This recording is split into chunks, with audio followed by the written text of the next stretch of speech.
Lois checks in with Sunny, who is at home. He explains he stopped by the hospital earlier and checked in on Olivia, but admits he's terrified his son isn't going to make it. Lois says he has a right to his feelings, and he can tell her anything without fear of judgment. Sunny says if Jason shot Dante, then he'd never forgive him or forgive himself. Sunny fills her in on the evidence Spinelli found of Jason with another shooter, who he's working with. Lois asks why Jason is trying to kill him. Sunny has no idea. Perhaps he's forgotten what it's like to be loyal to him. Lois remembers when Jason began working for him and how upset the Quartermaines were. But Jason wouldn't listen to anyone. Sunny worries he may have trusted Jason too much and tells her that Jason and Carly married when he was in Nixon Falls. Lois thought it was a friendship thing, and Sunny thought so too initially, but he was wrong. They were in love, and he felt it broke some trust. He admits he had feelings for Nina, but wanted to make his marriage work, but Carly made it impossible. He says this doesn't matter. His son could be dying and the cops think Jason did it. Lois knows he and Dante have a special bond. Sunny admits for the last 2 years, Dan has been the only one he can talk to, who doesn't judge him and who helps him. The last thing he said to his son was, "Stop being in my way." Lois knows Dan said things he wishes he could take back, so cut himself some slack. Sunny says Dante was only at that warehouse because of him. Lois tells Sunny he is not God. He can't control Dante or Jason's choices. However, he's not powerless as he's a parent, and Dante needs his father's love right now. Christina visits Sam at the hospital. Sam exits Dante's room, and Christina asks how she is. Sam is fearful and confused. Christina heard Jason is the prime suspect in Dante's shooting, so her feelings are valid. Christina explains Mom gave her and Molly a heads up before the Invader article ran, and this must be hitting her hard. Sam is still trying to process this all. Christina is shocked, and she expected her to say there is no way Jason could do this. Sam lashes out if she wants to hear that, then talk to Carly. Christina isn't surprised Carly believes in him. Sam tells her not to tell Molly, but Jason showed up at Carly's for help, and Christina realizes that could get Carly charged with aiding and abetting. Sam can't stand the sight of Carly right now, but she doesn't want her to go to jail. Sam relays what Lil Carly told her and how Jason told her very little, which is classic Jason. Sam admits every minute that goes by she is more afraid that Jason shot Dante. Suddenly, Danny shows up, and Sam scolds him for appearing here again. She tells him that right now, she's going out of her mind, and the only thing keeping her calm is knowing he, Scout, and Rocco are safe at the mansion. Christina suggests Danny may be here because his father is a suspect in Dante's shooting. Sam says she's sorry, and she should have sat down and talked to him about this. Sam says she has no idea where Jason has been or why he thought it was okay to let them think he was dead.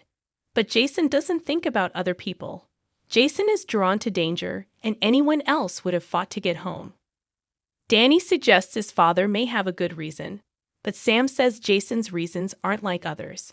Christina says her mom taught her that everyone is innocent and proven guilty, and while the evidence looks bad, he hasn't been tried, and Jason is the only one who can give him the answers he needs. Sam agrees that Christina is right, and when Dante wakes up, he can also give them answers. Danny asks if they know when Dante will wake up. Sam says it could be today or a while from now. Sam asks Danny to please go to the Quartermaines and stay out of trouble. Also give Scout a big hug and kiss.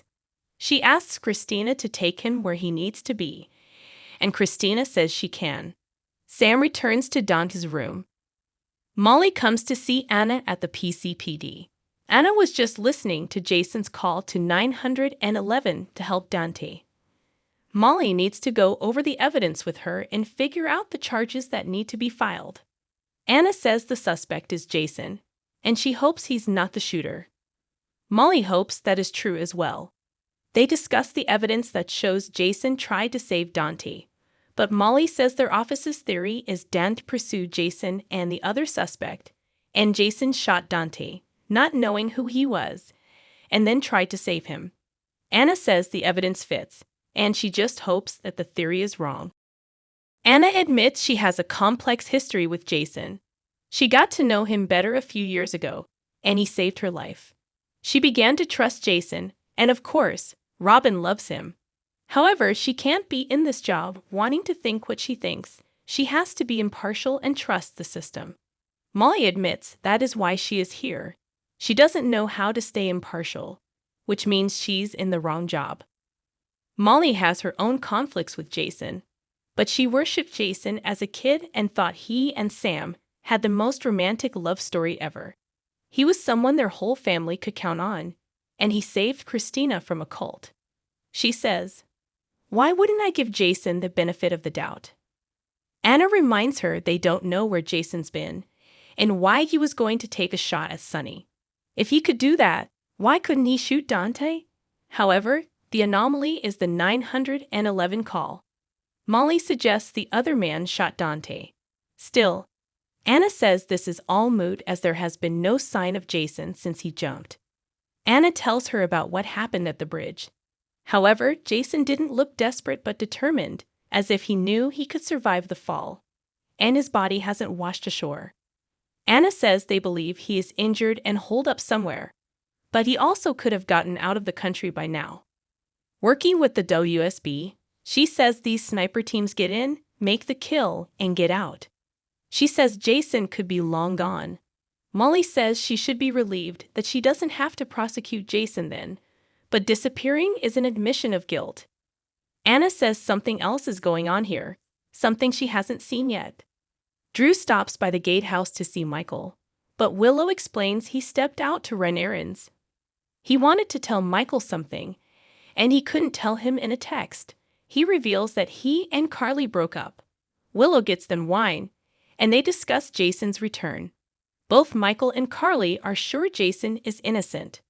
Drew says that devotion and belief are why they broke up. Drew says he hasn't stopped loving Carly, but he's recognized there is no future there. He says she made him happy, and he hopes he made her happy too. Willow says of course he did. He's been generous and beyond forgiving. Drew fears he wasn't today, and Carly's first loyalty is to Jason, aside from her kids. Now that Jason's back, Drew feels Carly isn't free to pursue others. He knows Carly loves him, but not how she loves Jason. He didn't want to drag this out and have her try and prove she loves him because when a crisis occurs, she'll run straight to Jason and not him. Willow says she's sorry and he deserves better. He agrees and intends to find it. Michael checks in on Jason at the boathouse. Jason tries to stand, but Michael tells him not to, and to let them take care of him. Jason says Willow is a good nurse just like Bobby, and he's sorry to hear about her death. Michael tells him how Bobby passed.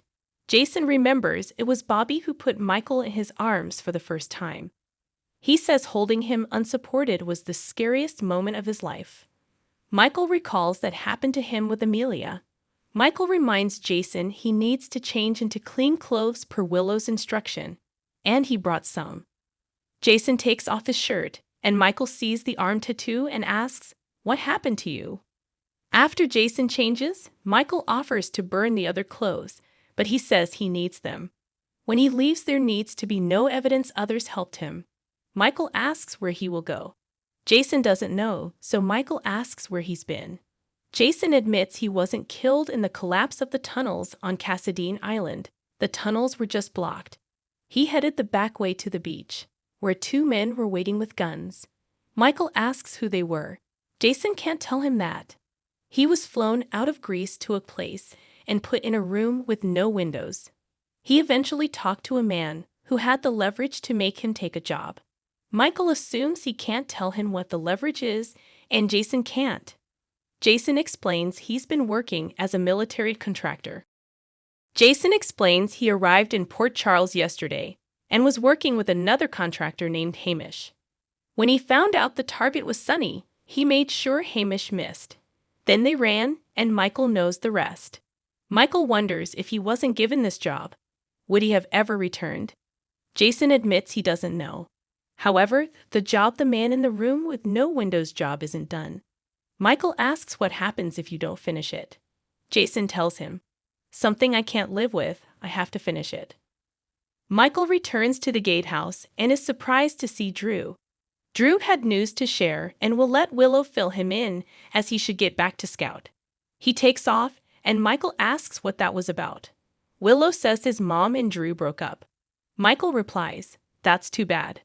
Willow takes Jason's clothes from Michael to wash. He asks if she's okay with this. She says all they can do is see this through at this point. John appears at Carly's place needing her help. He knows she believes Jason is innocent, so help him prove it. Carly tells him that Jason isn't reckless. He wouldn't shoot someone blindly. He'd never shoot a cop. And he'd never shoot Dante because he's involved with Sam and helping raise his son. John says for some that would be a motive. Carly asks if he has evidence that Jason is guilty because she's pretty sure there is evidence Jason tried to help Dante. John wonders how she knows that. Carly explains her daughter and Dex found Dante, and someone had already taken care of him. She asks why he isn't considering the second man is the shooter. John asks Carly if the second man shot Dante. Why did Jason run away? She doesn't know why he ran. Maybe he didn't want to get busted for something he didn't do. John says it was clear that Jason didn't know there was surveillance on that roof and warehouse, because he and the other man didn't conceal their faces. He says she should be grateful Jason got shot. If not, he'd have been long gone. Carly fumes that this conversation is over, so leave. She tells him not to come back without a warrant. John can't help but notice every time she mentions Jason's name, it gets under her skin. Back in the boathouse, Jason rests, and his memory drifts. He's in all black, handcuffed to a table, and in a room with no windows. Suddenly, John Cates enters and introduces himself. Jason refuses to talk without his lawyer. John pulls out a tablet and says on it is indisputable proof of RICO violations which carry a minimum of 20 years in prison. On the next General Hospital, Stella picks Kevin's brain. Gregory tells Alexis, "Pretending otherwise does me now favors."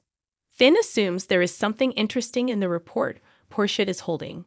Diane says, "A lawyer can dream, can't she?" Laura and another doctor visit Heather, and Heather cries, "No doctor has ever told me anything." Dex informs Joss it's already too late.